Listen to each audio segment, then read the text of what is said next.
কলকাতার দুর্গাপুজোয় জল নিয়ে মণ্ডপ। হ্যাঁ, একদম ঠিক শুনেছো তোমরা। আর এই মণ্ডপ কোথায় হচ্ছে, এখানে আসবে কি করে, সবটাই জানাবো আজকের এই ভিডিওতে। দুর্গাপুজোর বাকি আর হাতে গোনা কয়েকটা দিন, আর ঠিক তার আগেই তোমাদের জন্য কিন্তু প্রতিনিয়ত কলকাতার দুর্গাপুজোর বিভিন্ন ধরনের আপডেট আমি নিয়ে আসছি আমার ফেসবুক পেজের মাধ্যমে বা ইউটিউব চ্যানেলের মাধ্যমে। হ্যাঁ, আর আজকের এই ভিডিওতে তোমাদেরকে দেখাতে চলেছি সল্টলেক এরিয়ার একটি দারুণ পুজো। সেটা হচ্ছে সল্টলেক ইসি ব্লকের দুর্গাপুজো।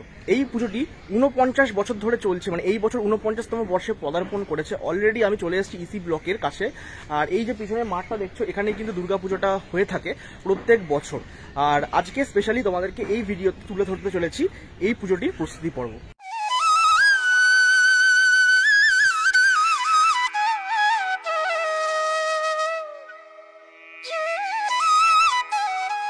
আর এবছর তাদের যে থিমের ব্যানার সেটা আমরা দেখতে পাচ্ছি এখানে, নীর এবছরের থিমের নাম, মানে জল নিয়ে কিন্তু সম্পূর্ণ থিমটা হচ্ছে। আর এবছরের সৃজনে কিন্তু প্রবীর সাহা। আর হ্যাঁ, লোকেশনটা তোমাদেরকে বলে দিই, এদিক থেকে সোজা চলে গেলে 800 মিটার, মানে ওয়াকিং ডিস্টেন্স হচ্ছে সল্টলেক সিটি সেন্টার 1। তোমরা চাইলে মেট্রো করে অনায়াসে সল্টলেক সিটি সেন্টার 1-এ নেবে, ওখান থেকে হেঁটে এই পুজোটা পেয়ে যাবে। এছাড়া এদিকে হচ্ছে এফডি ব্লকের পুজোটা, আর এদিকে হচ্ছে তোমার লাবণী। তো একদম প্রাইম লোকেশনে কিন্তু এই সল্টলেক ইসি ব্লকের দুর্গাপুজোটা। এখানে তোমরা যদি ভালো করে দেখো তাহলে কিন্তু তোমরা দেখতে পাবে এই দুর্গাপুজোর যে প্রস্তুতি পর্ব প্যান্ডেলে সেটা কিন্তু শুরু হয়ে গেছে। আর পুরো এই যে মাঠটা দেখছো, এই মাঠে কিন্তু জুড়েই পুজোটা হয়। এদিকে মেলা টেলা বসে জানতে পারলাম, এদিকে কিছু মানে প্রোগ্রাম হয়, কালচারাল প্রোগ্রাম। তো সব মিলিয়ে কিন্তু বেশ জমজমাট একটা ব্যাপার থাকে দুর্গাপুজোর সময়। আর আমরা এখান থেকে দেখতে পাচ্ছি এখানে কিন্তু এই মাটির যে কলসি, যেমনটা আমরা থিমের ব্যানারে দেখলাম, মাটির কলসি দিয়ে কিন্তু পুরো কাজ হচ্ছে। আর এই মাটির কলসিতে দেখো ছিদ্র করা আছে, সম্ভবত এখান থেকে কিন্তু জল পাস করবে বা এরকম কিছু একটা থাকতে পারে দুর্গাপুজোর সময়।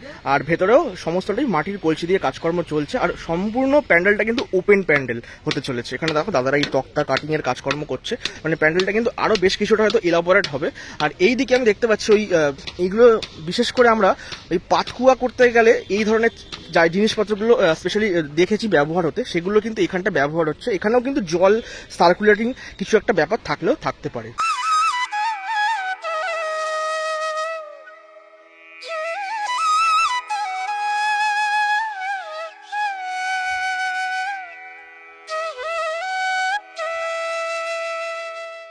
আচ্ছা, মণ্ডপের ভেতরে প্রবেশ করে আমরা যেটা দেখতে পাচ্ছি ঠিক এরকম কি কিন্তু কাজকর্ম চলছে, যেমনটা বাইরে থেকে এক্ষুনি তোমাদের দেখালাম।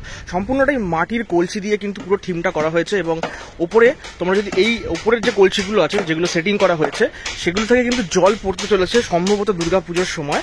আর সেখান থেকেই জলগুলো পড়ে পুরো প্যান্ডেলে এখানে কিন্তু রোটেট করবে, মানে পুরো সার্কুলেট করবে জলগুলো, কারণ থিমটা কিন্তু সম্পূর্ণটা জল নিয়ে। আর আপাতত এখানে যে এই ড্রেনেজ টাইপের করা হয়েছে, এখানে এই বৃষ্টির জল এখন জমে আছে, বাট এগুলো কিন্তু প্রপার জল থাকবে দুর্গাপুজোর সময় যখন তোমরা আসবে। আর স্পেশালি দুর্গাপুজোর সময় এখানে কিন্তু লাইটিং এর একটা দারুণ খেলা থাকতে চলেছে। লাইটিং ছাড়া এই প্যান্ডেলটা কিন্তু একদম মানে অন্যরকম লাগবে, বাট লাইটিং দিয়ে কিন্তু হেভি দেখতে লাগবে এই প্যান্ডেলটা। সেটুকু আপাতত আমি এখনই সেটা বলে দিতে পারি। এখানে কিন্তু মাতৃ প্রতিমা বিরাজমান হবে, সেই জায়গাটা কিন্তু তৈরি হচ্ছে।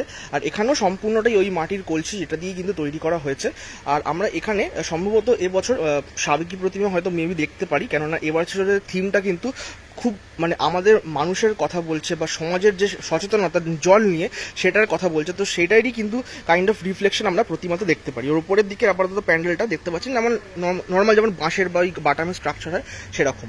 আর এই প্যান্ডেলের এই দিকটাতে আমি যদি দেখি তাহলে কিন্তু এইখানে এই ধরনের কাজকর্মগুলো কিন্তু চলছে, যেগুলো মণ্ডপের সামনের দিকে ব্যবহার করা হবে। ওইখানে দেখো দাদারা কাজকর্ম করছে, ওই পুরোনো যে কাপড় হয় সেই কাপড়গুলো কেটে কেটে ওই জায়গাগুলোতে কিন্তু বসানো হচ্ছে, সেটিং করা হচ্ছে। এগুলো কিন্তু জিজ্ঞেস করলাম মণ্ডপের সামনে ব্যবহার হতে চলেছে। তাহলে 49তম বর্ষে সল্টলেক ইসি ব্লকের দুর্গাপুজোয় তোমরা দেখতে চলেছো জল নিয়ে থিম।